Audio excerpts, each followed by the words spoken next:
인사드리겠습니다. 안녕하세요. 전라남도 목포시에 있는 목포 하당로교회에서 목회 사역하고 있는 이요한입니다.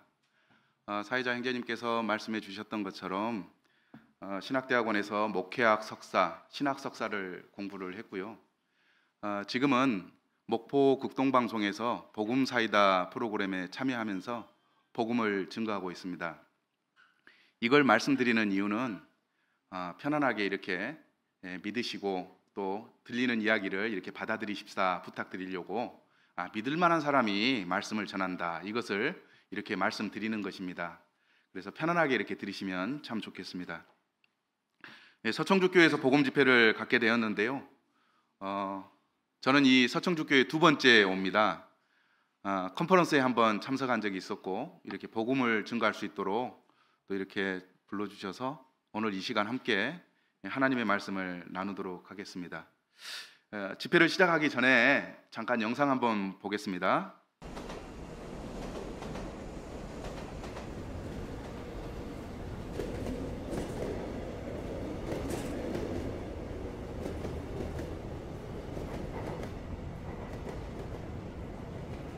부모님은 계시나? 할머니 때문에 물어보는 거야. 돌아가셨어요, 두 분 다. 할머니한테 다른 자식은? 없어요. 근데 왜 할머니를 네가 모셔? 요양원에 안 모시고? 쫓겨났어요. 돈을 못 내서. 손녀는 부양 의무자 아니야. 자식 없고 장애 있으면 오려로 들어갈 수 있는데 왜 돈을 못 내서 쫓겨나?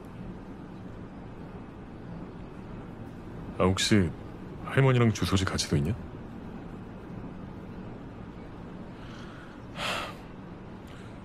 주소지 분리해. 같이 사는 데다가 네가 소득이 잡히니까 혜택을 못 받는 거 아니야. 주소지 분리하고 장기 요양 등급 신청해. 그런 거 가르쳐주는 사람도 없었냐?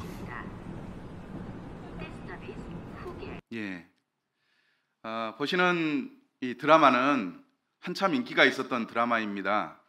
아이유 주연의 또 김성규 씨가 이 주연으로 나오는 나의 아저씨라고 하는 드라마입니다. 혹시 이 드라마 보신 분 있습니까? 꽤 계시는군요. 이 드라마가 얼마나 재미있는지 일본에서 한국 드라마가 선풍을 끌고 있잖아요. 이 나의 아저씨라고 하는 드라마를 보고 많은 일본인들이 눈물을 흘리는 정말 히트친 드라마입니다. 내용을 보면 아이유는 굉장히 가난하게 사는 청년이었습니다. 회사에 입사했는데 이 아이유는 귀가 들리지 않는 할머니하고 함께 생활하고 있었어요. 할머니가 이제 나이도 많이 드시고 귀도 잘 들리지 않으니까 병원에 입원해서 이렇게 요양을 받아야 되는데 돈이 없어서 쫓겨났다는 얘기를 이 직장 상사에게 하고 있는 것입니다. 그랬더니 직장 상사가 아니, 나라에 신청만 하면 그런 분들은 무료로 장기 요양이 가능한데 왜 그렇게 하지 않았니? 아이유는 사회생활을 안 해본 청년이다 보니까 이걸 잘 몰랐던 거예요. 그래서 이 직장 상사가 주민등록지를 이렇게 나누고 장애 등급을 신청하면 장기 요양을 받을 수 있다, 이렇게 설명을 해주는 거예요. 그러면서 마지막에 뭐라고 얘기하냐면 이런 것도 가르쳐주는 사람이 없었냐? 이 얘기를 하는 거예요. 저는 이 드라마 볼 때 이 대사가 제일 귀에 잘 들리는 것 같아요. 이런 것 가르쳐주는 사람도 없었냐? 왜 이 할머니가 나라에서 무료로 치료해주는 이 장기 요양을 받지 못했습니까? 모르니까 그 혜택을 못 받는 겁니다. 저는 이 대사를 들으면서 하나님의 나라도 천국도 몰라서 못 가시는 분들이 너무 많다고 생각됩니다. 이 아이유가 그것도 가르쳐주는 사람이 없었냐, 이 이야기를 듣는 것처럼 천국 가는 방법을 가르쳐주는 사람을 못 만나다 보니까 천국 가는 방법을 모르고 있는 거예요. 그래서 결국은 이 무지 때문에 알려주는 사람이 없어서 몰라서 천국에 가지 못하고 지옥 가는 그런 불행한 일이 발생하게 되는 것입니다. 그래서 저는 이번 복음 집회를 성경의 복음으로 죄사함 받아서 천국으로 안내하는 시간이 되기를 바랍니다. 믿으라고, 억지로 믿으라고 강요하는 그런 시간이 아니라 정말 천국은 이렇게 해서 갈 수 있습니다 라고 설명해 드리는 그런 시간이 되기를 진심으로 바랍니다. 그래서 열린 마음으로 말씀을 들어주셨으면 좋겠습니다. 아멘이신가요? 예, 감사합니다. 복음 집회 일정을 안내해 드리겠습니다. 오늘 첫째 날인데, 첫째 날은 아버지의 말씀은 진리니이다, 요한복음 17장 17절 말씀으로 교제해 드리겠습니다. 둘째 날은 모든 사람이 죄를 범하였음에 하나님의 영광에 이르지 못하더니, 로마서 3장 23절 말씀을 주제로 말씀을 전할 거고요. 셋째 날은 한 사람이 모든 사람을 대신하여 죽었은즉 모든 사람이 죽은 것이다, 고린도후서 5장 14절 말씀을 가지고 말씀을 드리게 될 것입니다. 오늘 아마 인사치레로 그냥 한번 인사한다 생각하고 복음 집회에 참석하고 내일 모레 안 나오실 분도 계실 것 같습니다. 제가 전하려고 하는 말씀은 오늘부터 수요일까지 다 들어야 저분이 무슨 얘기를 하는가 하는 것을 충분히 이해할 수가 있습니다.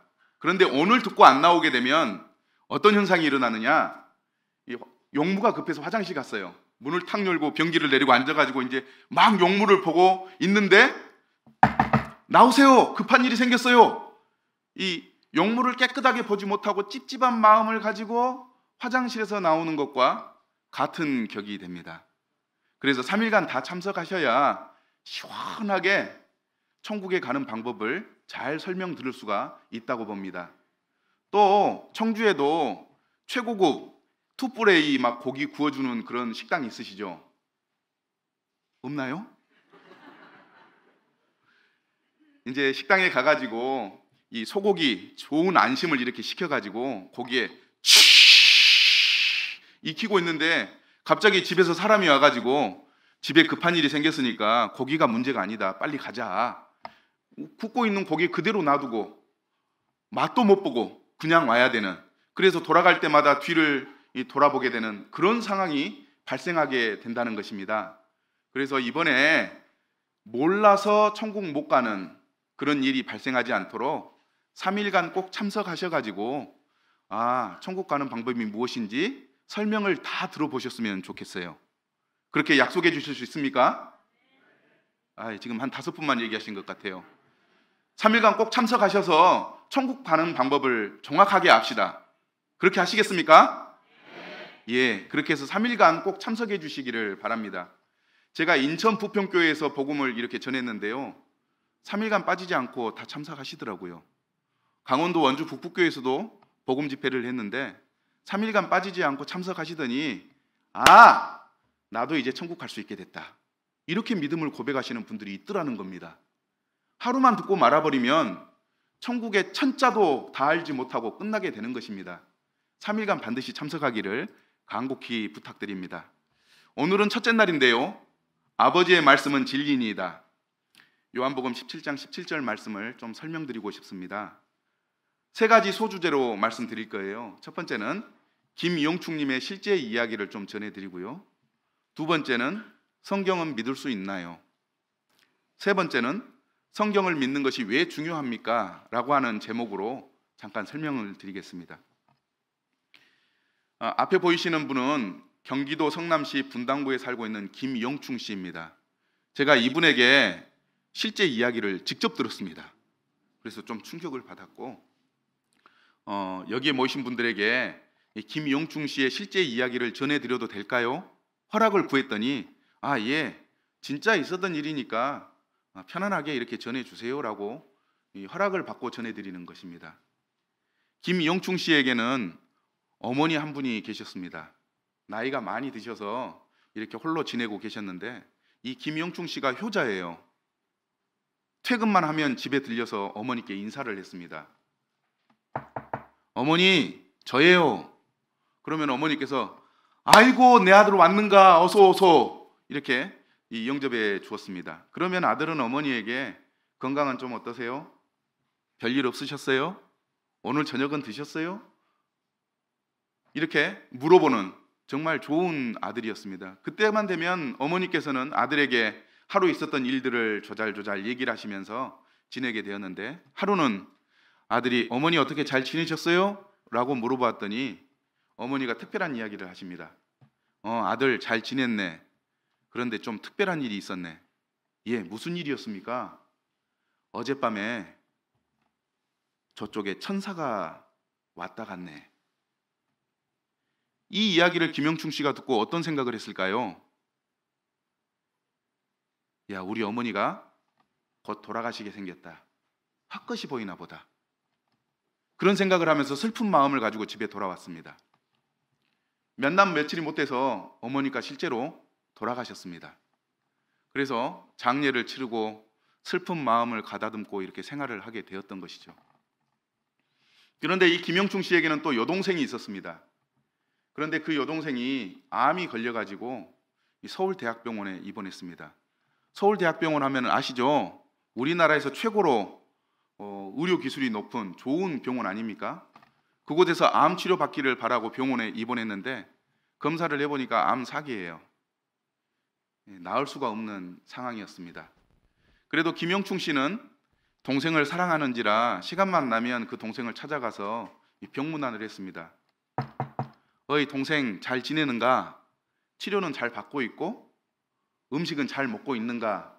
힘내소 곧 나을 거네. 이렇게 위로를 했습니다. 그러면 그 여동생도 기쁨으로 이렇게 김영충 씨를 영접하고 얘기를 했는데 어느 날 동생을 면회 갔더니 동생이 그런 얘기를 해요. 오빠, 신기한 일이 있었어요. 뭐요? 어젯밤에 저쪽에 천사가 다녀갔어요. 김영충 씨가 무슨 생각을 했을까요? 이 이야기를 들으면서 우리 동생이 죽을 날이 멀지 않았구나, 이런 생각을 한 겁니다. 그러다가 이 얘기를 어디선가 들어본 적이 있는데 어디서 들었더라 고민이 되는 거예요. 곰곰이 생각해 보니까 어머니가 돌아가시기 직전에 야야 어젯밤에 천사가 다녀갔다, 그 말하고 같은 말인 거예요. 야, 참 신기한 일도 있다 생각을 하고 집에 돌아왔는데 아니나 다를까 몇 날 며칠이 못 돼서 이 암 사기 서울대병원에 입원해서 치료받던 이 여동생이 결국 죽었습니다. 그런데 이분의 죽음이 좀 신기해요. 암 사기 고통으로 돌아가시면 극심한 고통 가운데 얼굴이 찌그러지고 고통 가운데 돌아가셔야 되는데 얼굴이 천사들처럼 환하게 펴져가지고 돌아가셨어요. 그래서 서울대에 있는 병원의 간호사들이 지금까지 많은 환자가 돌아가신 것을 보았지만 천사의 얼굴로 돌아가시는 분은 처음 봤다, 이런 소문이 서울대에 퍼져가지고 모든 간호사들이 영안실에 가서 이 김영충 씨의 여동생의 얼굴을 보고 갔다고 실제로 이렇게 얘기를 해주더라고요.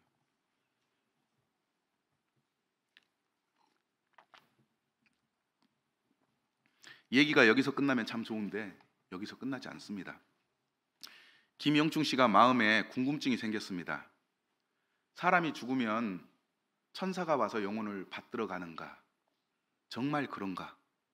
어디에 기록되어 있기라도 한다면 좀 확인해 볼 텐데 하면서 이것을 해결하고 싶어서 이제 찾아다니기 시작합니다. 절에 가서 사람이 죽을 때 천사가 와서 그 영혼을 받들어 가는지 확인해 보고, 다른 종교에 가서도 사람이 죽으면 천사가 와서 그 영혼을 받들어 가는지 궁금해서 찾아보았는데 찾지를 못했습니다. 그러다가 결국 성경 속에서 그 해답을 찾습니다. 누가복음 16장 22절을 김영충 씨가 읽다가 발견하게 되었는데 앞에 보이시죠? 한번 읽어볼까요? 시작. 이에 그 거지가 죽어 천사들에게 받들려 아브라함 품에 들어가고 부자도 죽어 장사되매. 김영충 씨가 보니까 거지가 죽었어요. 그런데 천사들이 와가지고 그의 영혼을 받들어서 갔다라고 하는 말씀을 보면서 야, 성경에 기록되어 있네. 그리고 이 성경의 말씀을 그대로 믿게 되었습니다. 그런데 성경이 이렇게 끝나지가 않습니다. 그 다음에 보니까 무시무시한 내용들이 성경에 기록되어 있더라는 거예요. 16장 22절을 읽었는데 16장 23절과 24절 다음 절에 이렇게 적어져 있습니다. 한번 읽어볼까요? 시작. 부자가 지옥에서 고통을 당하다가 나는 이 불 속에서 몹시 고통을 당하고 있습니다. 부자가 죽었는데 지옥에 가서 불 속에서 고통하고 있다고 하는 내용이 이렇게 확 나오는 거예요. 김영충 씨가 깜짝 놀랐습니다. 아, 사람이 죽으면 끝이 아니구나, 뭔가가 있구나 하는 생각을 갖게 되는 것입니다. 여러분들도 이게 믿어지십니까? 예, 한 분 믿는다고 지금 말씀하셨어요. 그래서 우리는 질문해 볼 수 있다고 봅니다. 이제 교회 처음 나오시거나 친구 또는 지인으로부터 함께 교회 가서 들어보자라고 이렇게 초청을 받아 오신 분들은 그런 생각을 할 수 있을 거예요. 정말 그 성경을 믿을 수가 있나? 천사가 와서 영혼을 받들어 가고 사람이 죽으면 끝나는 게 아니고 지옥 불구덩이 속에서 고통당한다는 그 이야기를 정말 믿을 수가 있나? 그런 궁금증 생기지 않겠습니까? 제가 잘 긁어드리죠? 예, 궁금할 거예요. 저는 이 성경의 말씀을 믿을 수 있다고 봅니다. 왜 믿을 수 있는지를 먼저 설명해 드리겠습니다. 성경은 하나님 말씀이기 때문에 믿을 수가 있습니다. 아버지의 말씀은 진리니다. 성경은 하나님의 신성을 담고 있기 때문에 믿을 수가 있습니다. 요한복음 1장 1절입니다. 함께 읽어볼까요? 시작. 태초에 말씀이 계시니라. 이 말씀이 하나님과 함께 계셨으니 이 말씀이 곧 하나님이시니라. 말씀을 그냥 글이나 문자라고 얘기하지 않고 이 말씀이 곧 하나님이다 이렇게 기록하고 있습니다. 왜냐하면 성경은 그냥 말이나 글이 아니라 하나님의 신성을 담고 있기 때문에 성경은 이 말씀이 곧 하나님이라고 말씀하고 있는 것입니다. 그러면 성경은 하나님의 어떤 신성을 담고 있을까요? 히브리서 6장 18절 보니까 이는 하나님이 거짓말을 하실 수 없는 이 두 가지 변하지 못할 사실로 말미암아 앞에 있는 소망을 얻으려고 피난처를 찾는 우리에게 큰 안위를 받게 하려 하심이라. 로마서 3장 4절을 보아도 세상 모든 사람이 거짓말장이라 하더라도 하나님만은 언제나 진실합니다. 이렇게 기록되어 있습니다. 쉬운 말로 얘기하면 하나님은 거짓말을 하지 않는다는 겁니다. 그래서 하나님 말씀을 믿을 수 있다는 것입니다. 아멘이신가요? 예, 하나님은 결코 거짓말하지 않습니다. 하나님은 말씀하실 때 항상 진실을 말하고 항상 진리를 말하고 항상 사실을 말하고 항상 참된 것을 말하기 때문에 성경 말씀은 하나님 신성을 담고 있기 때문에 우리는 믿을 수가 있는 것입니다. 사람은 언제든지 거짓말을 할 수 있습니다. 악한 마음을 가지고 다른 사람을 속이려고 거짓말을 할 수 있습니다. 심지어는 좋은 일을 하려고 하면서도 거짓말을 하는 경우가 있습니다. 한 청년이 있었어요. 어느 날 어머니 생일이 되었습니다. 그래서 어머니 선물로 명품 백을 샀어요. 루이비 들어가는 루이비통 같은 그런 고급 몇십만 원짜리 되는 그런 지갑을 하나 사가지고 집에 왔습니다. 어머니, 오늘 생신이시죠? 어머니 위해서 제가 선물을 준비했습니다 하면서 지갑을 내보이면서 명품이에요 이렇게 내보이니까 엄마가 입이 이렇게 딱 찢어져 가지고 아들 잘났다 그런 생각을 하면서 고마워 아들 이렇게 이제 대답을 했습니다. 아들이 효자예요. 그냥 주지 않고 어머니에게 엄마 지갑에서 신용카드 이 명품 백에다가 넣어놓을게, 현금도 옮겨놓고 신분증도 옮겨놓을게, 그리고 가서 어머니 지갑을 열어서 이 신용카드도 옮겨놓고 신분증도 옮겨놓고 현금도 꺼내서 옮겨놓고 있는데 어머니 지갑 속에서 신기한 게 나왔습니다. 평소에 보지 못했던 거예요. 세계 여행 상품권이 딱 나왔습니다. 아들이 충격을 먹었어요. 우리 엄마가 이런 상품권도 가지고 있네 그러면서 엄마 이상한 게 있어요. 세계 여행 상품권이 있는데 이게 뭐예요? 그랬더니 어머니가 갑자기 얼굴이 찌그러지면서 됐어 그냥 너 둬 이러는 거예요. 이상해가지고 이 좋은 일인데 왜 화를 내나 하고 세계 여행 상품권을 봤더니 자기가 초등학교 다닐 때 5월 8일 어버이날 때 어머니 세계 여행 보내주겠다고 만들어 놓은 세계 여행 상품권이었어요. 그래가지고 제일 밑에 어머니 사랑해요 제가 세계 여행 꼭 보내드릴게요 자기 도장을 딱 찍어 놓은 거예요. 이 상품권을 보는 순간 이 청년의 등에는 식은땀이 한 줄기가 슉 흘러내리는 거예요. 우리 엄마가 이것을 기억하고 있다니. 아들은 초등학교 다닐 때 어머니를 너무 사랑해서 어머니한테 효도하려고 세계여행 상품권을 만들었어요. 정말 그때는 실제로 돈을 벌어서 엄마 세계여행 보내드리려고 하는 마음을 작정하고 만든 거겠죠. 근데 중학생, 고등학생, 대학생, 직장 취직하면서 그것을 까마득하게 잊어버린 거예요. 이 좋은 뜻의 이 세계여행 상품권이 이 거짓말장애의 증표가 되어버린 것입니다. 사람은 악한 뜻으로 다른 사람을 속이려고 거짓말을 할 수가 있습니다. 또 좋은 뜻으로도 거짓말을 할 수 있습니다. 이게 사람입니다. 공감하시나요? 예. 그런데 하나님은 결코 거짓말하지 않습니다. 그분은 진실을 이야기하고 진리를 이야기합니다. 그 하나님의 거짓말하지 않는 신성을 성경에 담아 놓았기 때문에 성경을 우리는 믿을 수가 있는 것입니다. 그래서 김영충 씨는 이것을 알고 난 이후에 사람이 죽으면 천사가 와서 그 영혼을 받들어 간다. 어떤 사람은 지옥 불구덩이 속에서 영원히 고통한다고 하는 것을 믿을 수 있게 되었습니다. 그런데 세상에는 하나님은 항상 진실만을 이야기하지만 항상 거짓말하는 존재가 있습니다. 그게 누구냐? 마귀 사탄입니다. 요한복음 8장 44절에 기록되어 있는데요. 함께 읽어볼까요? 시작. 너희는 너희 아비 마귀에게서 났으니 너희 아비의 욕심대로 너희도 행하고자 하느니라. 그는 처음부터 살인한 자요 진리가 그 속에 없으므로 진리에 서지 못하고 거짓을 말할 때마다 제 것으로 말하나니 이는 그가 거짓말장이요 거짓의 아비가 되었습니다. 마귀 사탄은 늘 거짓말을 합니다. 그래서 사람이 괴로운 거예요.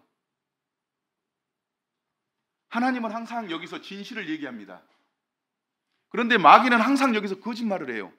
그래서 사람은 진실을 말하는 하나님과 거짓말을 말하는 마귀 사이에서 무엇이 진리인지 모르고 고통하고 고민하는 것입니다. 하나님이 거짓말하실 수 없는 분이라고 아는 사람은 하나님의 말씀을 듣고 결국에 천국에 가지만 하나님을 신뢰하지 못하는 사람들은 마귀의 얘기가 달콤하거든요. 그러니까 자꾸 마귀의 말만 듣고 이끌리다가 영원한 지옥불에 들어가게 되는 것입니다. 여러분 어떻게 하시겠습니까? 오늘 또 여러분들 마음속에 하나님의 참 진리와 마귀의 속삭임이 지금 전쟁 중일 것입니다. 내 말 들어. 내 말 들으라니까. 거기 가면 너는 행복 못해. 나가자. 마귀가 그렇게 얘기할 수도 있습니다. 또는 어떤 경우에 이렇게 얘기할 수도 있습니다. 눈 감어. 눈 감어 듣지 마로. 그렇게 얘기할 수 있거든요. 그러나 하나님이 결코 거짓말하지 않는 분이라고 하는 것을 여러분이 아셨기 때문에 이제 하나님이 하신 말씀에 대해서 귀를 여시고 들으시기 바랍니다. 그럴 때 하나님은 그 하나님의 말씀을 듣는 마음을 보시고 그분의 영혼을 인도해서 천국으로 인도하실 것입니다. 아멘이신가요? 예. 그러면 하나님의 말씀이 정말 진리이고 하나님이 항상 참 말만 진실만 말씀하시는지 이해했는지 한번 테스트를 해보겠습니다. 대답 한번 해보세요. 하나님이 세상을 창조했다면 항상 진리를 말씀하시는 하나님은 뭐라고 말씀하실 것 같아요? 좀 대답 좀 해보세요. 시험 보는 거 아니니까. 예. 하나님이 세상을 창조했다면 항상 진리를 말씀하시는 하나님은 하나님이 세상을 창조했다 이렇게 진짜를 말하는 거예요. 그죠? 그러면 항상 거짓말하는 마귀는 뭐라고 얘기하겠어요? 하나님이 세상을 창조하지 않았다. 예. 두 번째도 우리가 한번 테스트해 보겠습니다. 예수님이 죽으시고 사흘 만에 부활하신 것이 사실이다면, 이게 진리다면 하나님은 뭐라고 말씀하실까요? 예수님이 죽으셨고 사흘 만에 부활했다. 하나님은 거짓말하지 않기 때문에 사실 그대로를 늘 말씀하시는 거예요. 그러면 항상 거짓말하는 마귀는 뭐라고 얘기하겠습니까? 예수님은 죽지 않았고 사흘 만에 부활하지 않았다. 하나님이 세상을 창조하지 않았다. 예수님이 죽지 않고 사흘 만에 부활하지 않았다. 어디서 많이 들어본 말 아닙니까? 우리가 살고 있는 세상에서 이 이야기가 주류를 이루고 있습니다. 하나님이 세상을 창조하지 않았다. 진화되었다. 저절로 생겼다. 이렇게 얘기하고 있잖아요. 왜 그런 얘기를 할까요? 이 세상을 사탄이 지배하고 있기 때문에 이 거짓이 판을 치고 있는 것입니다. 예수님이 죽지 않았고 사흘 만에 부활하지 않았다고 세상은 이야기합니다. 유튜브나 다른 포털 사이트 같은 데 들어가서 이걸 치면 이것을 믿지 않는 사람들이 얼마나 많이 글을 올리는지도 모릅니다. 왜 그럴까요? 거짓말을 하는 사탄의 말에 속아가지고 이 세상이 그렇게 얘기하고 있는 것입니다. 그러나 거짓말하지 않는 하나님은 진실만을 이야기하는데 하나님이 세상을 창조했다고 말씀하고 있습니다. 창세기 1장 1절 함께 읽어볼까요? 시작. 태초에 하나님이 천지를 창조하시니라. 예, 하나님은 거짓말하지 않기 때문에 태초에 하나님이 천지를 창조하시니라 이렇게 성경 제일 처음 첫 절에 이렇게 기록하고 있는 것입니다. 또 뿐만 아니라 예수님에 대해서도 고린도전서 15장 3절 4절에서 기록하고 있습니다. 함께 읽어볼까요? 시작. 성경대로 그리스도께서 우리 죄를 위하여 죽으시고 장사 지낸 바 되셨다가 성경대로 사흘 만에 다시 살아나셨다. 예, 하나님은 거짓말하지 않기 때문에 있는 그대로 사실, 진리를 선포하고 있는 것입니다. 그래서 성경 말씀을 우리는 믿을 수가 있습니다. 두 번째, 하나님의 신성은 어떤 거냐면 민수기 23장 19절인데요. 함께 읽어볼까요? 시작. 하나님은 사람이 아니시니 거짓말을 하지 않으시고 인생이 아니시니 후회가 없으시도다. 그 말함 행하지 않으시며 하신 말씀을 실행하지 않으시랴. 이 말씀을 굉장히 쉬운 말로 바꿔서 얘기하면 하나님은 말씀하시는 것을 반드시 이루시는 분이다 라고 하는 말씀입니다. 앞에 이제 사진을 보면 1948년 5월 14일 날 이스라엘이 건국된 사진입니다. 우리나라는 1948년 8월 15일 그러니까 약 석 달 후에 독립 광복을 맞았습니다. 그래서 이스라엘 역사와 우리 역사가 비슷한 면이 있는데요. 이게 이제 전 세계에 한번 난리가 난 일입니다. 그 전에 이스라엘이라고 하는 나라가 없었어요. 그래서 성경 신학자들, 많은 목사님들이 성경을 읽다 보면 이스라엘이 자꾸 나와요. 그러다 보니까 어떻게 해석을 했냐면 아니 우리가 살고 있는 지금 이 지구를 아무리 살펴봐도 이스라엘이라고 하는 나라가 없는데 왜 성경은 자꾸 이스라엘 하는가? 아, 이것은 영적으로 교훈을 얻으라고 이스라엘이라고 적어놨나 보다 하고 그렇게 해석을 했어요. 기독교의 천재인 칼빈도 주석을 쓸 때 그렇게 주석을 했습니다. 그런데 하나님은 거짓말하지 않기 때문에 이스라엘 나라라고 하는 것을 성경에 기록해 놨기 때문에 1948년에 이스라엘 나라가 독립해서 갑자기 생기게 하신 거예요. 갑자기 이스라엘이 생기니까 기독교계가 난리가 났습니다. 지금까지 설교를 잘못했네. 주석을 잘못 썼네. 어떻게 해야 하나? 그런 고민들이 일어나게 된 것입니다. 그래서 그 이후로 신학자들이든 목사님 또는 교사들이 성경은 문자 그대로 하나님이 말씀하신 그대로 이루어지는구나 하는 것을 알게 된 것입니다. 그 이후로 이스라엘을 정말 하나님이 국가로 세운 이스라엘로 번역하고 해석하고 교훈을 얻게 된 것입니다. 하나님은 말씀하시는 것을 반드시 이루시는 분이십니다. 우리 생각에 안 이루어지는 것 같고 더디되는 것 같지만 하나님은 말씀하시는 것을 반드시 이루시는 분이십니다. 그래서 성경을 우리가 믿을 수가 있습니다. 또 성경에 보니까 예수님이 십자가에 죽었고 사흘 만에 부활했다라고 하는 내용을 기록하고 있는데 많은 사람들이 이것을 잘 믿지 못합니다. 특별히 이 무신론자, 이 신이 없다고 믿는 사람들이 예수님의 죽음과 부활을 거의 믿지 않습니다. 무신론의 대가인 한 사람이 이 예수님은 십자가에 죽지 않았고 부활하지 않았다라고 토론하기 위해서 대학 강당에 수백만의 사람들이 모여 있는 곳에 방송국에 카메라가 배치된 곳에서 신학자와 토론을 했습니다. 예수님은 죽지 않았고 부활하지 않았다, 이 주장을 했습니다. 그런데 예수님이 죽었고 부활했다라고 하는 믿는 하버마스라고 하는 목사님이 나와서 이 정확한 증거들을 제시했습니다. 그랬더니 이 무신론자가 나중에 그 TV 앞에서 수많은 관객 앞에서 고백하기를 예수님이 분명하게 죽으셨고 부활했다고 하는 것을 저는 인정할 수밖에 없습니다. 이렇게 고백한 일들이 일어났습니다.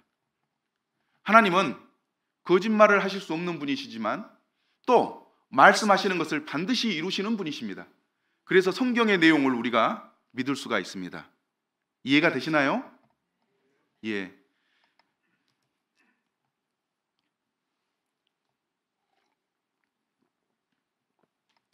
성경은 하나님의 신성, 거짓말을 하실 수 없고 말씀하시는 것을 반드시 이루시는 분이기 때문에 우리는 성경을 믿을 수가 있습니다. 이렇게 말씀드려도 성경이 정말 믿을 수 있는 책인가 궁금증이 생기시는 분이 계실 수도 있습니다. 그래서 두 번째 좀 준비해 봤는데요. 성경은 역사적인 사실을 기록하고 있기 때문에 믿을 수가 있습니다. 혹시 성경 읽어보신 분 손 한번 들어보시겠어요? 예, 많이 읽어보셨네요. 이제 안 읽어보신 분들도 몇 분 계세요. 오늘 가서 성경을 딱 이렇게 처음 열면 창세기가 있습니다. 그 창세기는 재미있는 내용들이 많이 있어요. 한번 읽어보시기 바랍니다. 그거를 읽어보면 우리가 믿기 어려운 내용들이 기록되어 있습니다. 그 중에 한 세 가지를 얘기할 수 있는데요. 첫 번째는 대홍수와 노아의 방주 이야기입니다. 이 이야기는 어떤 얘기냐면 창세기 7장에 보면 그 얘기가 나와요. 홍수가 땅에 있었다. 그 홍수가 얼마나 컸던지 모든 사람이 살고 있는 모든 땅을 물로 다 덮어버렸다는 얘기입니다. 그때 40주야를 비가 땅에 쏟아졌고 천하의 높은 산이 다 덮였습니다. 그리고 그 심판이 있을 때 하나님이 노아라고 하는 사람에게 노아야 배를 만들어라. 들어라. 그래서 네 8가족이 그 배에 들어갔어. 살아라. 노아가 그 배를 만들었어요. 길이가 135m, 너비가 22m, 높이가 약 15m, 아파트 6층 높이의 배를 만들었단 말입니다. 그리고 노아와 그 가족 8명이 살아남았다고 기록되어 있어요. 여러분들 이게 믿어지십니까? 예? 믿어진다고요? 비가 내려서 전 지구의 땅이 덮여버리고 모든 사람이 죽고 노아의 8가족만 살아남았다고 하는 얘기가 믿어집니까?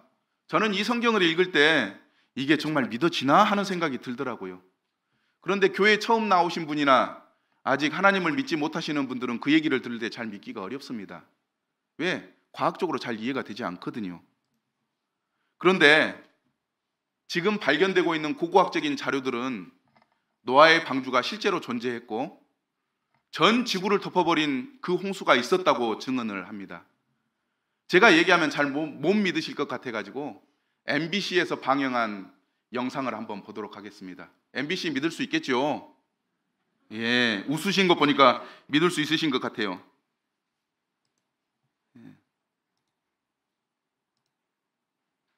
예, 한번 보도록 합시다.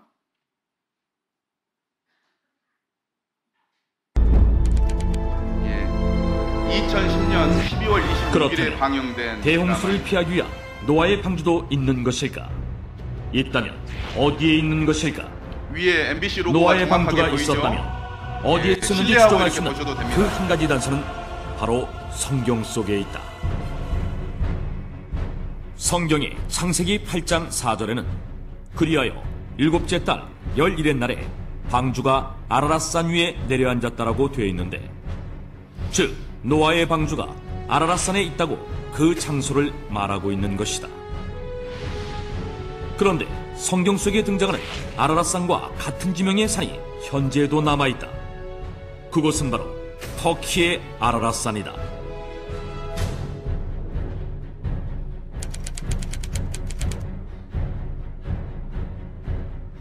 터키의 아라라산은 그 지방말로 쿠이누라고 불리기도 했는데, 이는 노아의 산이라는 뜻이며 오랫동안 신성시 되어 온 곳인데다가 현재 이곳 동네 이름들은 지난 수천 년간 노아와 노아의 자손들의 이름을 사용하고 있다고 한다. 뿐만 아니라 이 아라라산에는 바다에서만 볼 수 있는 어패류의 화석과 소금 등 대홍수가 있었음을 증명하는 흔적들이 발견되기도 했다. 1916년 여름, 러시아 제3코커서스 항공 군舰대 로스코비카 중위는 새 비행기를 시험하느라 터키의 동부 지역과 아르메니아 지역 사이에 있는 아라라산 근처를 비행하고 있었다. 그런데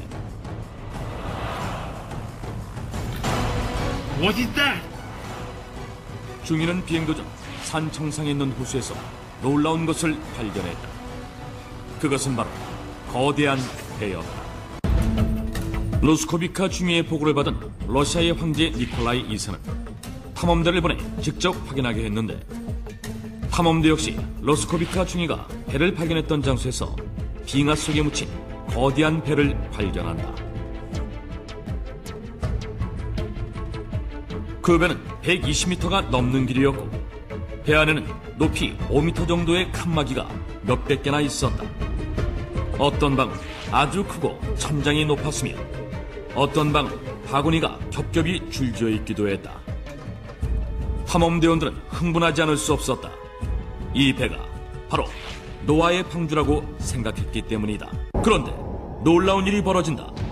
1955년 노아의 방주를 찾아 아라라산을 찾아온 프랑스의 폭파 전문가인 테르낭 나바라와 그의 아들 라파엘이 산 정상의 빙하 속에서 방주의 파편으로 여겨지는 나무 조각을 발견한 것이다.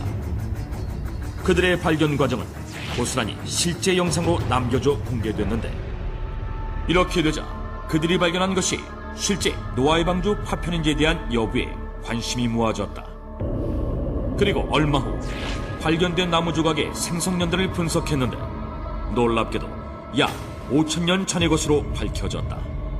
이것은 노아의 방주가 만들어졌을 것으로 추정되는 시기와 일치하는 것이었다. 그 후 터키의 아라라산은 세계적인 주목을 받는다. 수많은 탐사대원들이 아라라산을 찾게 되었으며, 2009년 10월 홍콩에 위치한 기독교 영화 제작사인 터키의 과학자들로 구성된 탐사대가 터키의 아라라산 탐사를 시작하게 된다. 그들이 아라라산 해발 4,000m 지점에서 발견한 것은 거대한 목재 구조물이었는데, 눈과 화산재 아래에 묻혀 있었던 이 목재 구조물을 이란에서 탄소연대 측정을 한 결과 기원전 2800년의 것으로 확인됐다. 탐사팀은 이 측정 결과를 근거로 이 목재 구조물이 노아의 방주로 추정된다고 공식 발표하기에 이른다. 예. 대홍수가 있었다고 하는 이 믿지 못할 이야기를 고고학적인 발견들, 과학이 발전하면서 실제로 존재한 일이라고 증거해주고 있습니다. 지금은 튀르키예라고 부르는 이 터키 아라라산에 노아의 방주가 발견되어서 성경이 사실이라고 하는 것을 보여주고 있는 것입니다. 우리 생각에는 이게 과연 가능할까? 실제 있었던 일일까? 믿기지 않는다. 그렇게 생각할 수 있지만 성경은 그 일이 실제 일어났던 일임을 기록하고 있고, 과학적인 증거들은 이것을 증명해주고 있는 것입니다. 노아의 홍수와 노아의 방주 얘기뿐만 아니라 또 다른 이야기도 성경은 우리가 믿지 못할 이야기를 담고 있습니다. 소돔과 고모라 유적이 그것인데요, 이 이야기는 어떤 이야기냐면 창세기에 기록되어 있습니다. 함께 읽어볼까요? 시작.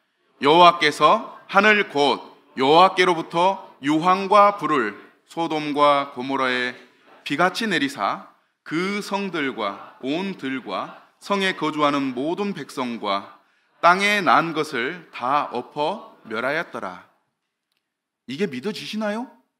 하늘에서 불덩이가 비처럼 내리고 유황이 떨어져 가지고 이 소돔과 고모라라고 하는 고대 도시를 불태워 없애버렸다고 하는 이야기를, 이 이야기가 믿어지십니까? 믿어지지가 않아요. 사실은 왜 이런 일이 일어났냐면 소돔과 고모라는 성적으로 타락한 도시였습니다. 남자가 남자로 더불어서 이 부끄럽고 음행한 일들을 하는 그런 범죄의 도시였습니다. 하나님이 참다 이제는 안 되겠다 싶어서 하늘에서 불과 유황을 내려서 그곳을 심판하신 것입니다.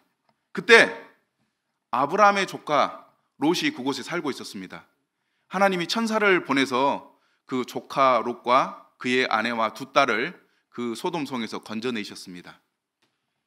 그런데 이 이야기가 실제로 있었던 일일까? 믿어지는가? 과학적으로 증명되는가? 우리는 고민하게 되는 것 같습니다. 그런데 그러한 영상들을 우리는 보면서 실제 있었던 일이라고 하는 것을 알 수 있습니다. 이 영상은 2019년, 2020년에 이 소돔과 고모라 지역에서 찍은 영상입니다. 함께 살펴보겠습니다. I really want to find one of those sulfur stones before the sun goes down. I really want to find one of those 온통 stones to show. 마른 스펀지와 같습니다.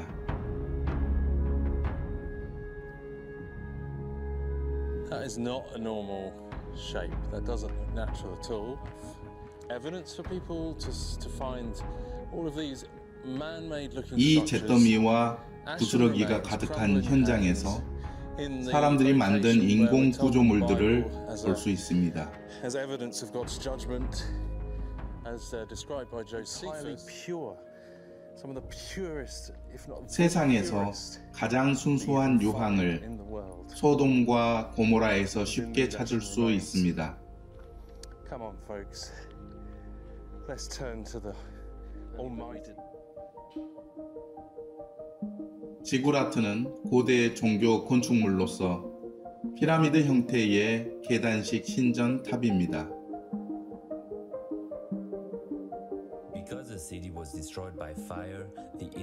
도시가 화재로 소실되었기 때문에 도시 전체가 하얀 재로 뒤덮여 있습니다.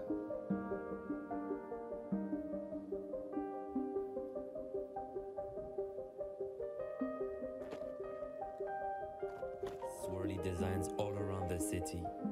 This is what we call thermal ionization, when atoms attract and repel, forming this 도시 unusual 전역에 swirly design. 무수한 소용돌이 모양을 볼 수 있는데 이것은 화씨 This 6000도, occurs when the temperature 그러니까 goes 섭씨 above 3300도 이상에서 원자들이 서로 끌어당길 때 일어나는 열 이온화 현상의 결과물입니다.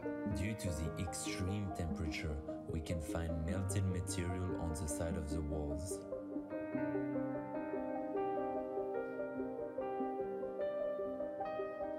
고대 건축물 벽 측면에 녹아내린 물질을 볼 수 있습니다.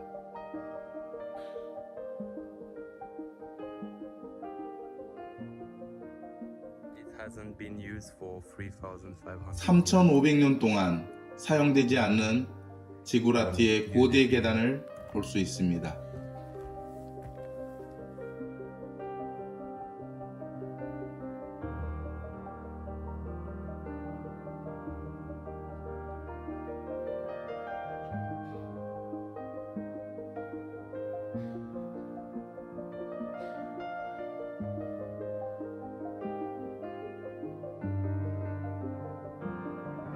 You can clearly see an ancient wall. 고대의 높은 벽과 90도 직각으로 꺾어진 벽 구조물의 흔적을 볼 수 있습니다. All this is still remains of the sulfur, the brimstone that fell here. And going all the way. All the way. 예, 이렇게 90도로 갑자기 꺾어지는 것은 자연 현상으로는 도저히 일어날 수 없는 현상으로 사람만이 할 수 있는 일이라고 하는 흔적입니다. So as you see here, we just found some sulfur. 소돔과 고모라 지역의 모든 곳에서 불이 잘 붙는 노란색 유황을 쉽게 볼 수 Some 있습니다. more here. Look at this one, guys. So this is a part of sulfur. Just take it off. You can see the yellow part. Smells. Look at that. Sulfur here. It's everywhere. Because the Bible said it rained sulfur.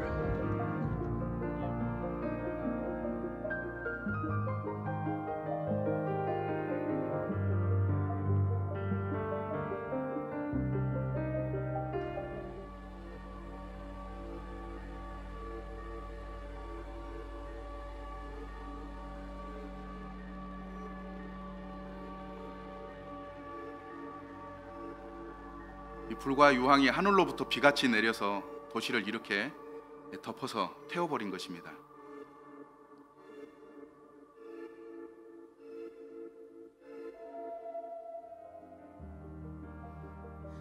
이 유황은 화산 활동에서 생성된 유황이나 자연에서 생성된 유황과는 전혀 다릅니다.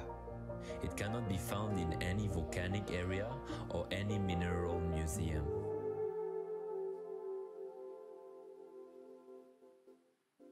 We can find what seems to be a 40 feet 약 12m 길이의 스핑크스와 피라미드처럼 보이는 구조물을 찾아볼 수 있습니다.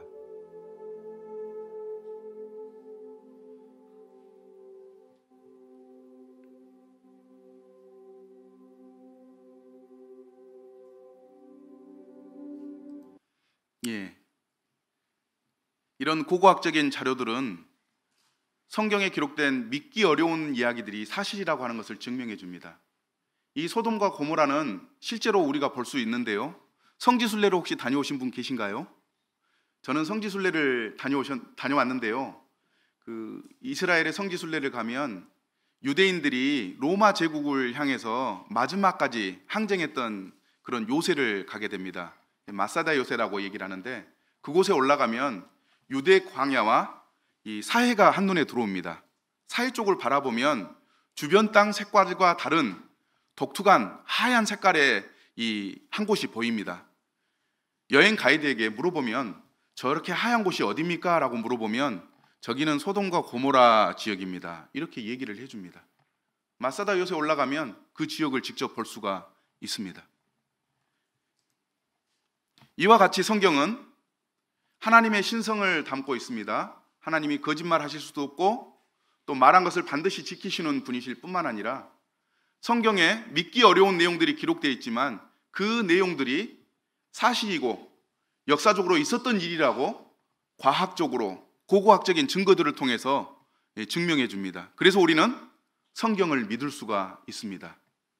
김용충 씨가 사람이 죽으면 천사가 와서 그 영혼을 받들어 가는구나. 어떤 사람은 천국에 가지 못하고 영원히 고통하는 불구덩이 속에서 지옥에서 고통하는 것이구나 하는 것을 믿게 된 것입니다. 이렇게 얘기를 해도 믿지 않는 분들이 계세요. 성경이 믿을 수 있다라고 하는 내용을 다른 주제로 말씀드릴 것 같으면 사람의 양심은 하나님의 말씀이 진실하다고 고백하기 때문에 우리는 또 성경을 믿을 수가 있습니다. 제가 섬기는 목포 하당로교회 바로 옆에는 목포 하당초등학교가 있습니다. 주일날 토요일날 이 초등학교 앞에서 주일학교 교사들과 함께 노방 전도를 하기도 합니다. 노방 전도를 하면서 제가 학생에게 하나 질문을 했습니다. 친구야, 교회 다니니? 아니요, 교회 안 다니는데요. 왜요? 야, 교회 안 다닌다고 하니까 내가 질문 하나 하고 싶은데 질문해도 될까? 예, 질문하세요. 하나님은 거짓말 할까? 거짓말 안 할까? 친구는 어떻게 생각하니? 하고 물어봤어요. 그 친구가 어떻게 대답했을 것 같습니까? 하나님은 거짓말하지 않아요. 교회를 안 다니는 친구가, 하나님을 믿지 않는 이 학생이 하나님은 거짓말을 하지 않는다고 이렇게 대답을 합니다. 그래서 궁금해서 다시 한번 물어봤습니다. 왜 거짓말하지 않는다고 생각하니? 이 친구가 참 똑똑한 친구였던 것 같아요.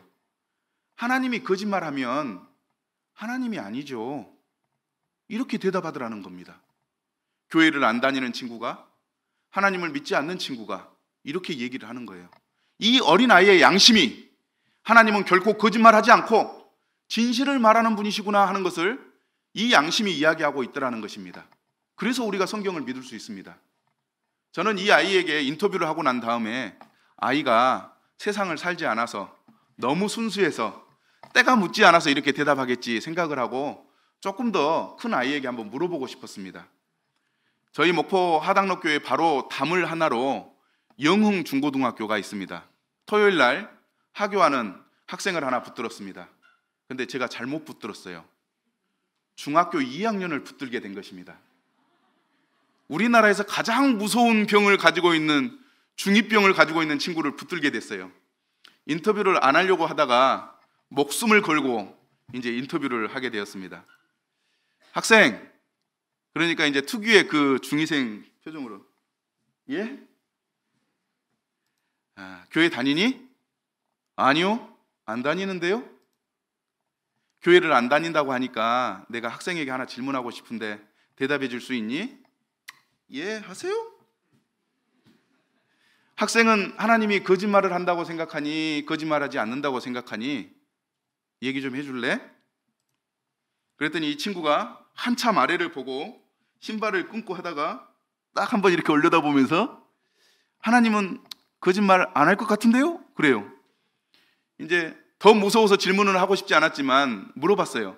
왜 하나님이 거짓말하지 않는다고 생각하냐? 그랬더니 저는 그냥 그렇게 생각해요. 그러면서 이제 가방을 딱 메고 그냥 가는 거예요. 이 중학생 친구도 교회에 다니지 않고 하나님을 믿지 않는 친구입니다. 주변인, 질풍노도의 시기, 중2병이라고 하는 그런 상황 가운데 있는 이 학생의 양심은 하나님에 대해서 뭐라고 이야기합니까? 하나님은 결코 거짓말하지 않는다. 이게 학생의 양심의 소리였습니다. 그래서 우리는 하나님 말씀을 믿을 수가 있는 것입니다.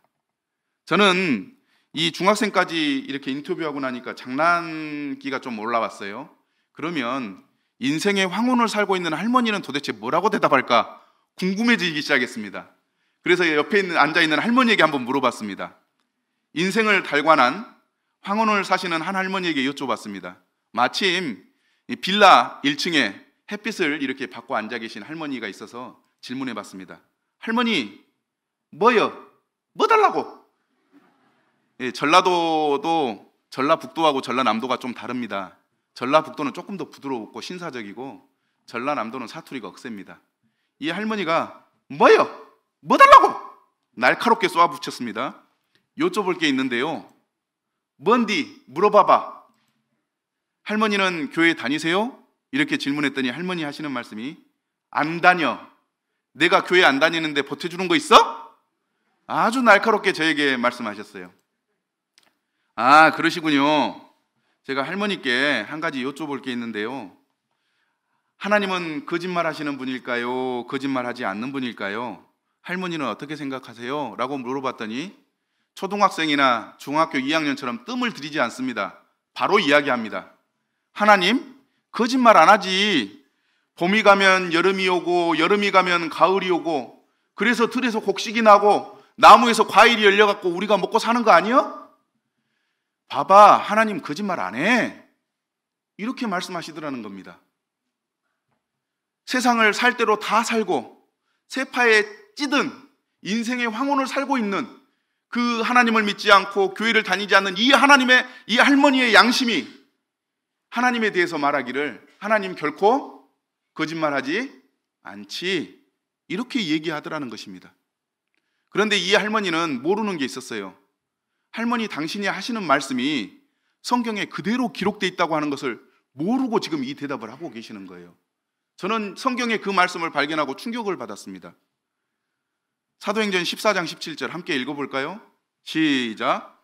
그러면서도 하나님께서는 은혜를 베푸셔서 하늘에서 비를 내려주시고 철을 따라 열매를 맺게 하시고 먹을 것을 주셔서 여러분의 마음을 흡족하게 채워주셨습니다.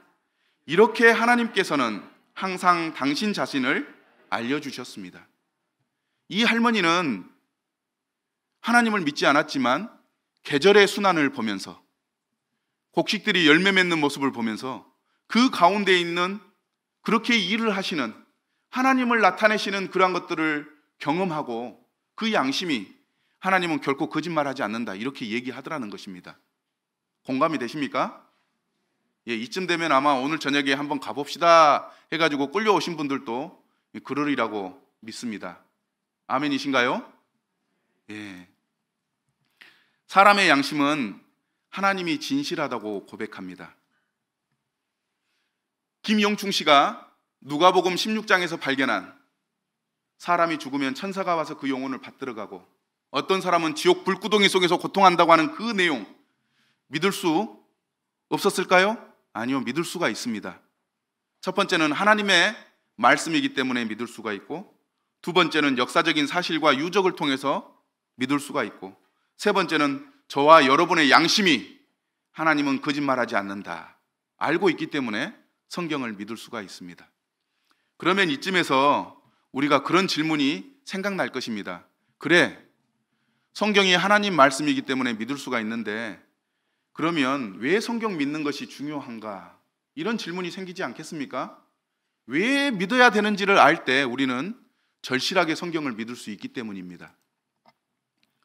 첫 번째는 우리가 성경을 믿어야 하는 첫 번째 이유는 인생의 끝은 죽음이 아니기 때문입니다.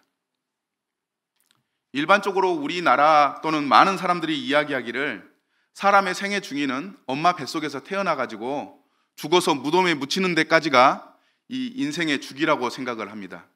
그러나 성경은 결코 그렇게 이야기하지 않습니다. 하나님은 결코 그렇게 이야기하지 않습니다. 사람이 죽음으로 끝나지 않는다고 성경은 이야기합니다. 김용충 씨가 보았던 누가복음 16장 22절을 보면 그 거지가 죽어 부자도 죽어 장사되매, 죽음이 끝이라면 성경이 더 이상 써지지 않고 거기서 딱 끝나야 된단 말이에요. 그죠? 그런데 성경이 거기서 딱 끝나나요? 아니요. 계속 이어지고 있습니다. 이어진 이야기가 무슨 이야기입니까? 부자가 지옥 불구덩이 속에서 고통한다고 하는 내용이 나오고, 나사로는 아브라함의 품에서 안식한다라고 하는 이야기가 계속 기록되어 있습니다. 이걸 볼 때 사람은 죽음으로 끝나지 않습니다. 죽음 이후에 천국과 지옥이 있음을 성경은 이야기하고 있습니다. 거짓말하지 않는 하나님이 죽으면 끝이 아니야. 어떤 사람은 천국에 가고 어떤 사람은 지옥에 가는 거야. 기록하고 있다는 것입니다. 성경뿐입니까? 예수님께서도 사람이 죽으면 끝나지 않는 것이라고 증명해 주셨습니다. 예수님은 완전히 사람이셨습니다. 돌로 맞으면 멍이 들고, 배가 고프면 배가 고프고, 피곤하면 자야 하고, 목욕을 안 하면 냄새가 나는 100% 사람으로 이 땅에 오셨습니다. 근데 그분이 십자가에 못 박혀 죽으시고 그대로 끝나지 않았습니다. 그분은 사흘이 지나서 부활하셨습니다. 양 손과 양 발에 못자국을 그대로 가지고, 옆구리에 창자국을 가지고 그대로 부활하셨습니다. 그래서 사도 바울은 이렇게 기록하고 있는 것입니다. 고린도전서 15장 16절 보니까 죽은 사람들이 살아나는 일이 없다면 그리스도께서 살아나신 일도 없었을 것이다. 죽은 사람들이 다시 살아나는 일이 없다면 예수님이 부활하실 이유가 없는 것입니다. 사람들이 다시 살아나는 일이 있기 때문에 예수님께서는 먼저 부활을 통해서 그것을 보여주셨다고 위대한 사도 바울은 이렇게 기록하고 있는 것입니다. 히브리 기자도 이렇게 기록하고 있습니다. 9장 27절 함께 읽어볼까요? 시작. 한번 죽는 것은 사람에게 정해진 것이요 그 후에는 심판이 있으리니. 자, 거짓말하지 않는 하나님께서 진실을 담고 있는 성경이 무엇을 얘기합니까? 사람이 죽으면 끝난다고요? 아니요. 그 후에 심판이 있다고 기록하고 있는 것입니다. 인생이 끝이 아니기 때문에 우리는 성경을 믿어야 합니다. 두 번째는 천국과 지옥이 존재하기 때문에 우리는 성경을 믿어야 된다고 봅니다. 누가복음 16장 23절 함께 읽어볼까요? 시작. 그가 지옥에서 고통 중에 눈을 들어 멀리 아브라함과 그의 품에 있는 나사로를 보고.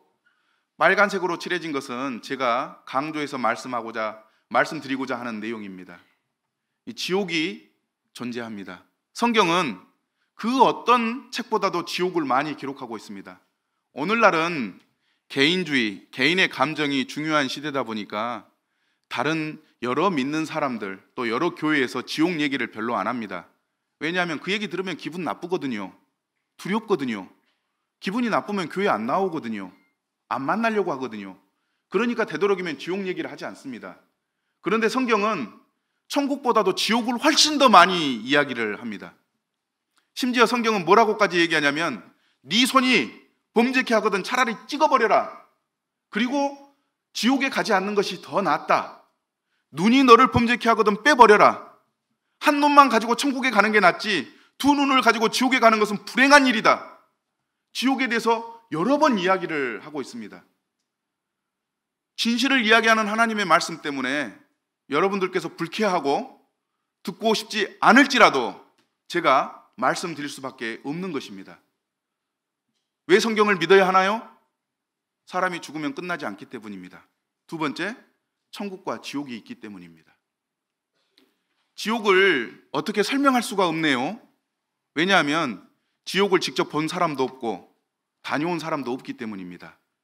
성경에서 지옥에 대해서 기록하고 있지만 그것을 다 담을 수 없기 때문에 지옥을 어떻게 표현하기가 어렵습니다. 다만 성경에 기록된 내용들을 근거로 어떤 사람들이 요즘 그 영상 많이 발전했잖아요. 지옥의 모습을 한번 담아본 게 있어요. 그 영상을 잠깐 보면서 지옥이 얼마나 무서운 곳인지 한번 살펴보았으면 좋겠습니다.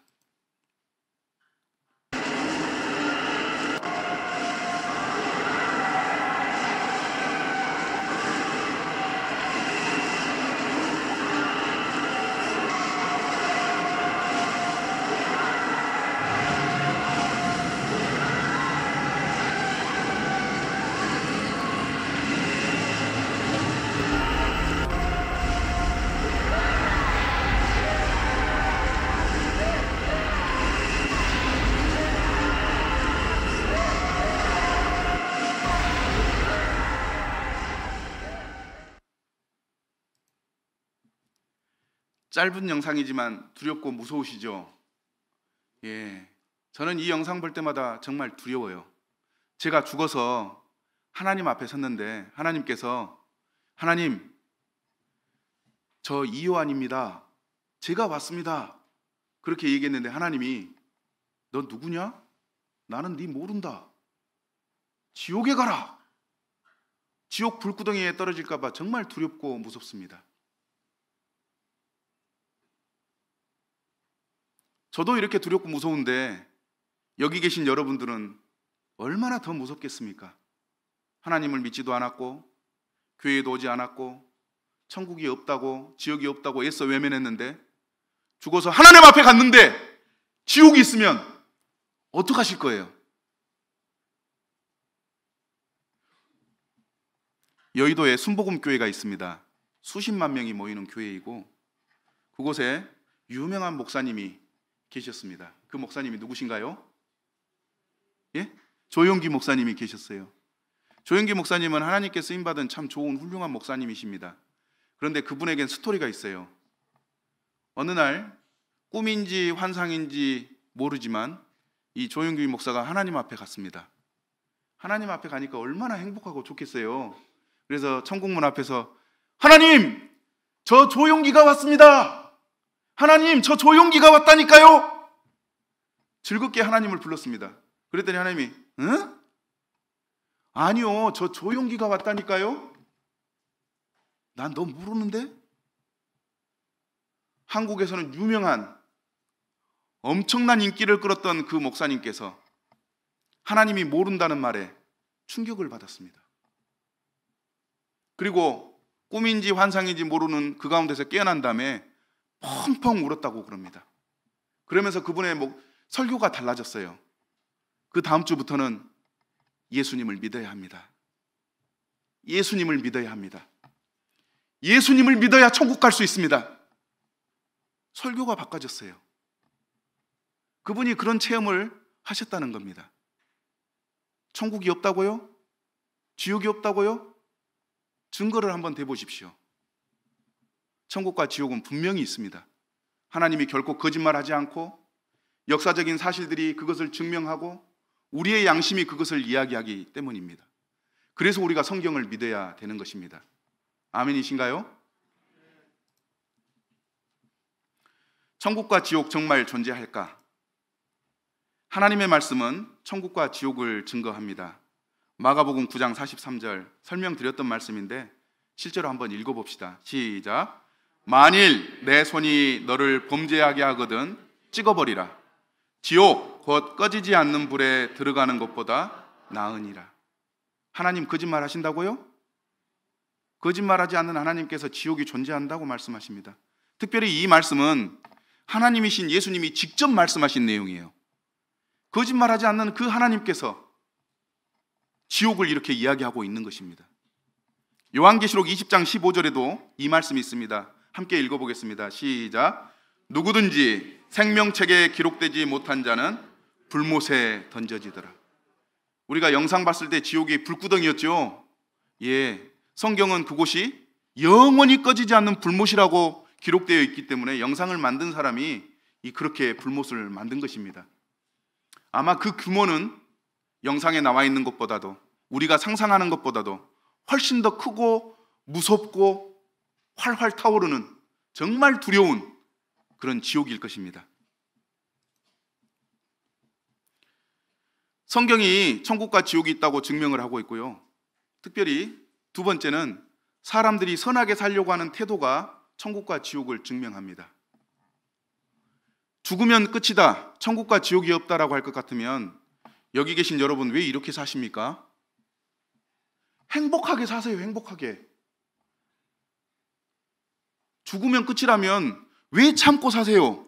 하고 싶은 거 다 하고 사세요. 은행에 가가지고 수억 원 이렇게 뺏어가지고 차도 사고 먹고 싶은 거 먹고 하고 싶은 거 다 하고 사세요. 죽으면 끝이면. 왜 그렇게 안 하고 사십니까?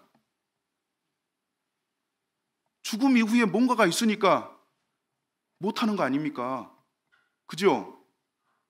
예, 우리만 그런 생각을 하는 게 아니에요. 앞에 나와 있는 임마누엘 칸트라고 하는 이 유명한 철학자도 그런 생각을 했어요. 이 철학자는 서양 철학에서 빼놓지 않고 이야기하시는 분이에요. 이분은 대단한 분이신데 순수 이성 비판이라고 하는 책을 썼습니다. 이 얘기는 무슨 얘기냐면 사람을 도울 때 그 보상을 바라지 않고 순수한 마음으로 따라야 한다라고 하는 내용을 가르치신 분이에요.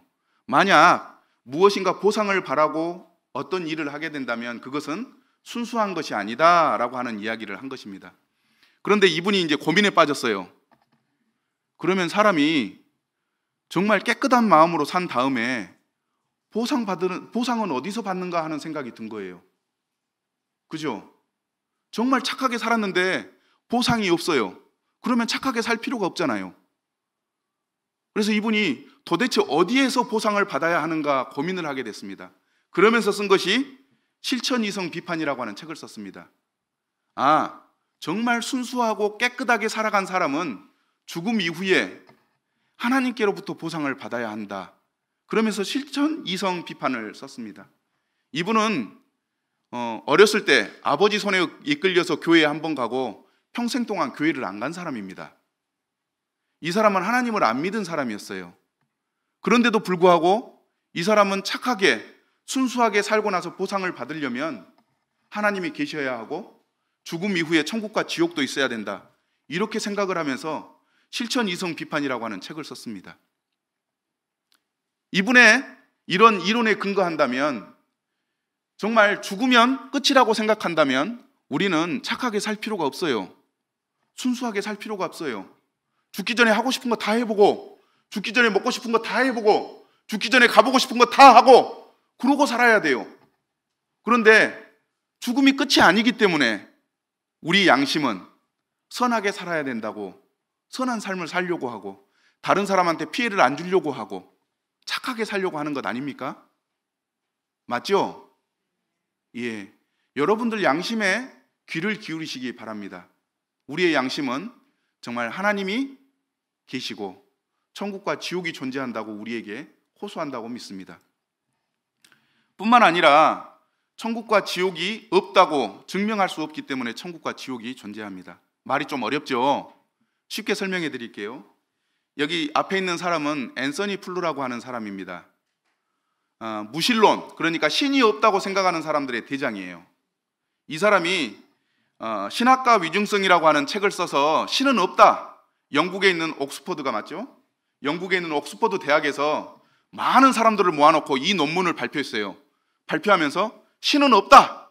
그래서 전 세계에 신이 없다고 믿는 사람들의 대표입니다. 그런데 이 사람이 2010년에 이렇게 돌아가셨는데 돌아가시기 직전에 신은 있다 이렇게 말을 바꿨습니다. 전 세계가 난리가 났습니다.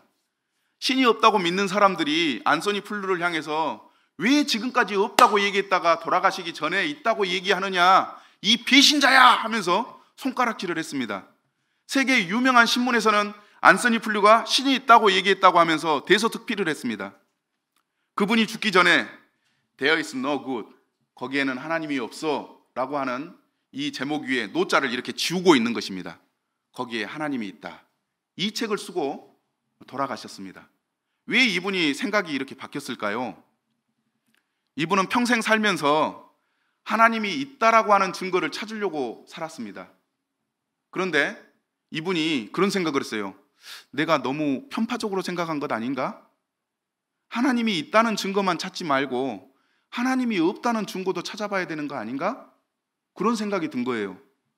그래서 옛날에는 하나님이 있다는 증거를 찾을 수가 없었는데 생각을 바꿔서 하나님이 없다는 증거를 찾을 수가 없구나. 하나님이 없다고 주장할 수가 없구나. 하나님이 없다고 말할 수 없구나. 생각이 바뀐 거예요. 그러면서 이분이 신은 존재한다. 하나님은 존재한다. 이렇게 생각이 바뀐 사람입니다. 제가 하나 여러분들께 강력하게 도전하고 싶습니다. 지옥이 없다고 믿는 분이 계십니까? 지옥이 없는 증거를 저에게 한번 제시해 주십시오. 저는 지옥이 있다고 증거할 수 있습니다. 성경이 그것을 이야기하고 있고 역사적인 증거가 그것을 이야기하고 있고 제 양심과 여러분의 양심이 지옥이 있다고 증거하기 있기 때문에 저는 그 증거를 말할 수 있습니다. 지옥이 없다고 말씀하시는 분이 계시다면 저에게 지옥이 없다고 하는 증거를 좀 제시해 주셨으면 좋겠어요. 만약 지옥이 없다는 증거를 제시하지 못한다면 지옥이 있다고 말씀하시는 하나님 말씀 앞에 엎드려야 할 것입니다. 역사적인 사실 앞에 인정해야 할 것입니다. 지옥이 있다고 말하는 우리의 양심에 귀를 기울이고 인정해야 될 것입니다. 그러지 않습니까? 예. 성경은 사람이 죽으면 끝이 아니고 또 천국과 지옥이 있다고 분명히 이야기하고 있습니다. 그리고 지옥에서 벗어날 수 있는 유일한 그 근거를 담고 있는 책이 성경책입니다. 그래서 우리가 성경을 읽고 성경을 믿어야 하는 것입니다. 누가복음 16장 31절 함께 읽어볼까요? 시작. 모세와 선지자들에게 듣지 아니하면 비록 죽은 자 가운데서 살아나는 자가 있을지라도 구원함을 받지 아니하리라 하였다. 모세와 선지자들에게 듣지 아니하면, 이 모세와 선지자들은 성경을 말하고 있는 것입니다. 성경을 통해서 구원받지 못하면 지옥에서 벗어날 수 없습니다. 성경을 통해서 구원받지 않으면 천국에 들어갈 수가 없습니다. 그래서 성경을 믿고 읽어야 하고 들어야 합니다. 그럴 때 우리의 영혼이 하나님 나라 천국에 들어갈 수 있고 지옥에서 벗어날 수 있기 때문입니다. 아시겠습니까? 예. 성경은 유일한 영생과 구원의 안내서입니다. 성경이 뭐라고 말씀하시는지 한번 읽어보겠습니다. 요한복음 5장 39절 시작. 너희가 성경에서 영원한 생명을 얻은 줄 생각하고 성경을 연구하거니와 이 성경이 곧 내게 대하여 증언하는 것이라. 밑에도 읽어볼까요? 시작. 성경은 능히 너로 하여금 그리스도 예수 안에 있는 믿음으로 말미암아 구원에 이르는 지혜가 있게 하느니라. 성경 안에 지옥에서 건져주시는 구원이 있습니다. 그래서 성경을 믿어야 합니다. 우리는 처음에 이 집회를 시작할 때 나의 아저씨라고 하는 드라마를 보았습니다. 그것도 알려주는 사람이 없었냐? 예, 천국은 알려주는 사람이 없어서, 그것을 들어본 적이 없어서 지옥 가게 되는 것입니다. 성경을 믿는 것이 왜 중요한가요? 성경을 듣고 또 성경을 보지 않고 또 듣지도 않으면 몰라서 곧 지옥 가기 때문입니다. 그래서 이번 복음 집회 때 성경이 무엇을 말하는지 여러분들에게 알려드리고 싶은 것입니다. 오늘 밤은 그 성경을 믿어야 구원받을 수 있기 때문에 성경은 믿을 수 있다고 하는 것을 이렇게 역설하고 있는 것입니다. 이해가 되시죠? 예. 그래서 성경 믿는 것이 정말 중요합니다. 우리는 어떤 태도를 가져야 할까요? 오늘 이제 마무리를 하게 될 텐데요. 성경이 하나님의 말씀이고 정말 믿을 수 있는 하나님의 말씀이라고 하는 것을 우리가 배웠습니다. 그리고 왜 성경을 믿어야 하는가? 인생이 죽으면 끝이 아니요, 천국과 지옥이 있고 지옥에서 벗어날 수 있는 유일한 길이기 때문에 우리가 성경을 믿어야 된다고 말씀을 드렸습니다. 사실이며 진리인 성경이 우리가 오늘 이 시간 믿게 되었다면 하나님 앞에 우리는 회개하고 하나님 앞에 도움을 구해야 할 것입니다. 하나님, 지금까지 하나님의 말씀을 믿지 않은 것을 용서해 주세요. 성경이 하나님 말씀이며 사실이며 진리임을 믿습니다. 이렇게 고백해야 할 것입니다. 그렇게 고백할 때 하나님은 그 기도를 바로 들으시고 이제 내일과 모레 어떻게 하면 천국에 갈 수 있는지, 성경은 뭐라고 이야기하는지 말씀해 주실 때 우리가 바로 그것을 이해하고 천국 갖는 믿음을 갖게 될 것입니다. 또 두 번째, 죽음이 인생의 끝이 아니며 죽음 이후에 하나님의 두려운 심판이 있다는 것을 알았다면 하나님 앞에 그렇게 기도해야 할 것입니다. 하나님, 제가 죽으면 천국에 가든지 또는 지옥에 가든지 할 것인데 오늘 말씀 듣고 보니까, 지옥의 영상을 보니까 저는 지옥에 가고 싶지 않고 천국에 가고 싶습니다. 천국에 갈 수 있도록 저를 도와주세요. 이렇게 기도하시기 바랍니다. 이렇게 순수하게 기도하면 하나님은 그 기도를 바로 들으시고 우리를 도와주실 것입니다. 내일은 모든 사람이 죄를 범하였음에 하나님의 영광에 이르지 못하더니 로마서 3장 23절 말씀으로 교제를 해드리겠습니다. 소주제는 완전하고 공평한 법은 있습니까? 내가 죄인이라고요? 죄인의 최종 목적지는 어디인가요? 라고 하는 말씀으로 여러분들이 천국에 가실 수 있도록 하나하나 자세히 설명해 드리겠습니다. 오늘 처음 시작할 때 말씀드렸던 것처럼 오늘만 참석하고 내일과 모레 말씀을 듣지 않으면 화장실 가서 볼일을 보다가 다 보지 못하고 그냥 이렇게 나오는 일이 될 거예요. 그러니까 내일과 모레 꼭 참석하셔서 말씀 들으시기 바랍니다. 소고기 구워 먹다가 집에서 급한 일이 있다고 오라고 해서 그 굽던 소고기 먹지도 못하고 돌아가야 되는 그런 아쉬운 시간이 될 것입니다. 언제 천국 갈 수 있는 방법 들어보시겠습니까? 내일하고 모레 1시간씩 시간 내셔서 차분하게 한번 마지막으로 들어보시기를 간절히 부탁드립니다. 내일하고 모레 만날 수 있을까요? 예, 꼭 만나서 천국 가는 길 잘 설명해 드릴 테니까 끝까지 함께 들어주시기 바랍니다. 오늘 첫 시간 경청해 주셔서 감사합니다. 내일 다시 뵙겠습니다.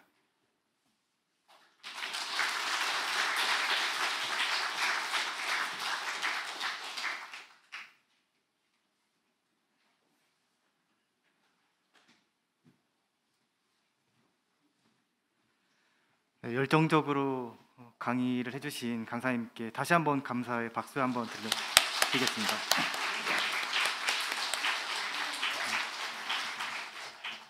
네, 오늘 말씀을 통해서 하나님의 말씀이 진리이고 하나님께서 하시는 말씀은 거짓이 아니라는 사실을 여러분들 오늘 혹시 다 믿으셨죠? 네, 여기 다 믿으셨으리라고 생각이 됩니다. 강사님께서 말씀하신 것처럼 오늘 말씀을 듣고 내일 안 나오시거나 모레 안 나오셔서 찝찝한 마음 상태로 지내시지 마시고 내일과 모레 계속 말씀이 이어지기 때문에 꼭 참석하셔서 천국 갈 수 있는 명쾌한 해답을 여러분들이 꼭 얻어 가셨으면 좋겠습니다. 그래서 내일과 모레 모두 7시 30분부터 찬양과 말씀이 시작이 되니까요. 꼭 참석해 주셨으면 좋겠고요. 그리고 밑에 과일과 음료가 준비가 되어 있습니다. 가실 때 꼭 다과를 드시고 또 가셨으면 좋겠습니다. 이상으로 오늘 모든 집회를 마치겠습니다. 감사합니다.